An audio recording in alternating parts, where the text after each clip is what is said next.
Jonathan Moyo suspected to be the mastermind behind Themba Mliswa'S explosive writings on social media. A lot of people have been analyzing what Themba Mliswa has been writing, and quite a lot of things to note on his writings, especially last time when we talked about the George Charamba report, and when he wrote also about the putschists and so on and so forth. And I even mentioned that this kind of language that we are hearing here, I don't know where Themba is getting it from. We know Themba Mliswa writing, he didn't start writing today. If we go back into the writings of Themba in the past and compare it to what we are seeing right now, you can see a certain language that is not Themba-like, which really is, it is in line with the kind of writings that we see from Jonathan Moyo. And many people have been questioning this thing. And I think I've also been trying to follow up. This is not a new development or a new discussion that we are doing now. People have started to talk about this from the time that Themba started writing. But I did not wanted to talk about it on air because I really wanted to trace first and follow and get convinced before I can come and say, this looks like this. But indeed, I think for now, I'm at a point where I'm fairly convinced that this is indeed Jonathan Moyo who is behind this. Tendai Manyange says here, am I the only one who thinks Themba Mliswa doesn't appear to be the author of this tweet? The wording and phraseology looks and sounds familiar, though. What say you? Well, Tendai is not the only person who said this. Quite a lot of people lean and so on. I also saw another ZANU-PF page which even wrote above Themba Mliswa's writing and said, what did they say? They said like Tembanzo,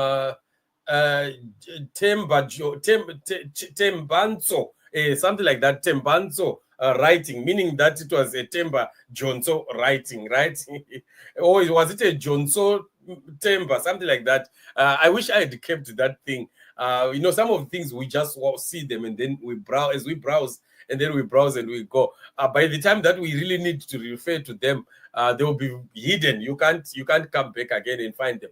But if you look at the writings of Themba, the kind of words that he uses here, I'm telling you, you can tell for yourself that something is definitely wrong somewhere.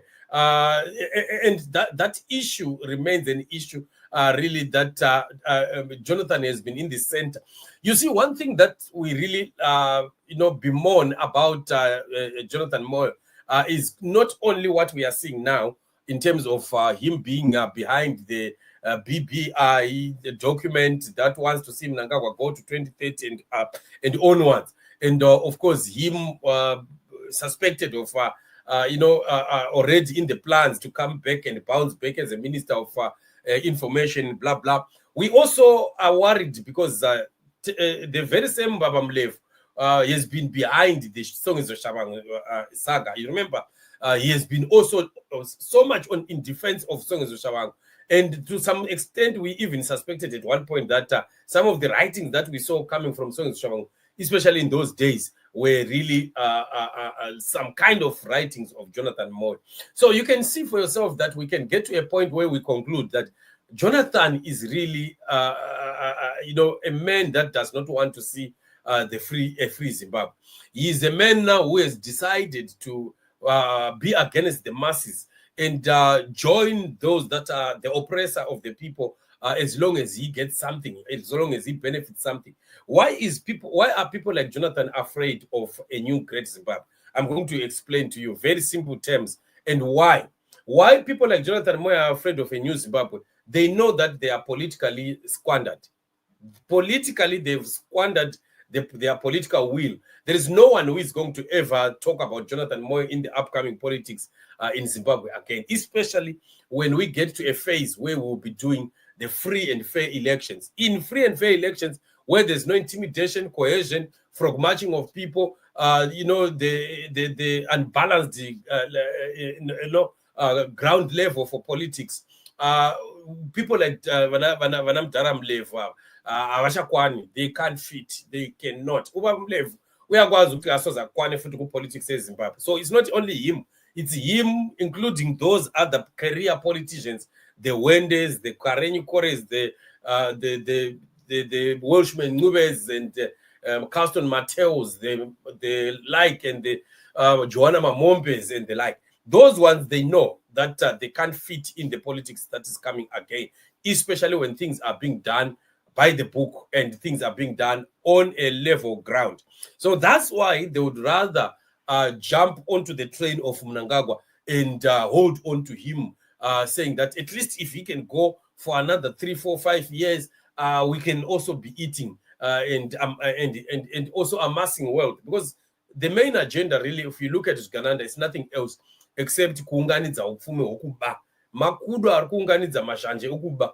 And they know that one of the fine days tinofanira kuisa mahapwa totiza, right? Aizvo vakatozvimirira vakazvigadzirira. They are ready for that, and don't think that behind their bravado faces, they don't know that chinogona kubvondoka at any time. Vanozviziva. That's why muchinzwa vachitenga dzimba, vari kuvaka dzimba, vachitenga dzimba kunana South Africa, kunana Australia, kwatonzwa kuti vana George tenga vakatenga dzimba and so on, nana Akusilia. It is because they know that anytime chinogona kubvondoka, and kana chabvondoka panofanira kumhanywa zviri legendary. So people like Vana Johnson, they are also again squandering their chances of coming back to Zimbabwe, because Uganda's days are numbered anyway.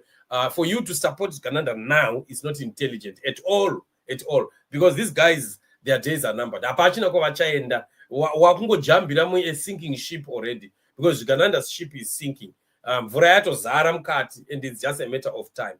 But they think that they can hold on because they have money, they have this and they have that, but they don't know that there is God who has his own plans. While they may have their own plans, God has his own plans. And my plans, when God starts to move or to direct his, the events of his people in a certain direction, there's no man who can stand against the will of God. And that's why we are saying, as intercessors, we keep praying, we keep believing, because we know that the one who is behind us, the one who is with us, the one who is fighting with us and for us is not a man that he shall lie. His word shall come to pass. Kana takataurwa kunzi season ndiyo yekusunuka kwenyika, hakuna kwazvinoenda nako, no matter what men can try to do. This is why we keep urging and we keep gathering also on this platform as we pray, believing God that freedom for Zimbabwe is at hand. Let's keep believing, let's keep praying. Our God is faithful, and we know that freedom is coming. Aluta continua Zimbabwe. Fight on, stand on, shout out the name of the Lord, declare his word over the nation, and freedom for Zimbabwe is at hand. Shalom. We meet in the upcoming show.